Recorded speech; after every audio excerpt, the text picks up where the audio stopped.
Amalungu ePhalamende amaningi awalindi ukuze kufike uKhisimusi ukuze athole izipho ezihlukene. Amanye aphiwa ama-laptop, igazi zaseCuba, kanti inxusa laseRussia kuleli lenza isiqiniseko sokuthi amalungu ePhalamende ahlezi enemabhodlela ogologo omhlophe ohamba phambili. Ungqongqoshe wamaphoyisa ubhekicele yena udalule ukuthi waphiwa iwashi elibiza R750 zamarandi, kanti uthi wonke amalungu ekhabinethi alithola njengesipho ngesikhathi evakashele eSaudi Arabia ngo-2018.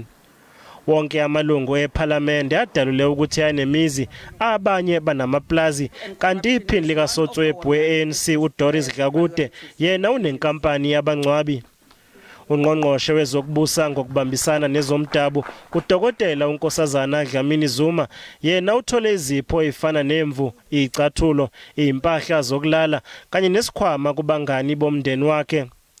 Ilungu lekomidi lamaphoyisa uThina Jumat Patterson lona lathola imigexo yamaphels omgunyathi abiza R800 zamarandi kwelaseChina. Kanti ungqongqoshe wezomhlaba uThoko Didiza naye kufana nokuthi akatholanga lutho njengoba ephiwe usiba lokubhala kanye nethini lenhlanzi. Ngakolunye uhlangothi ungqongqoshe wezemali uTito Mboweni uphiwe incwadi yokupheka nekhadi lokuyithengela amathini enhlanzi. Emaqenjini aphikisayo umholi weDA uJohn Steenhuisen wathola ugologo, igazu kanye nelaptop ebiza cishe R20,000 zamarandi.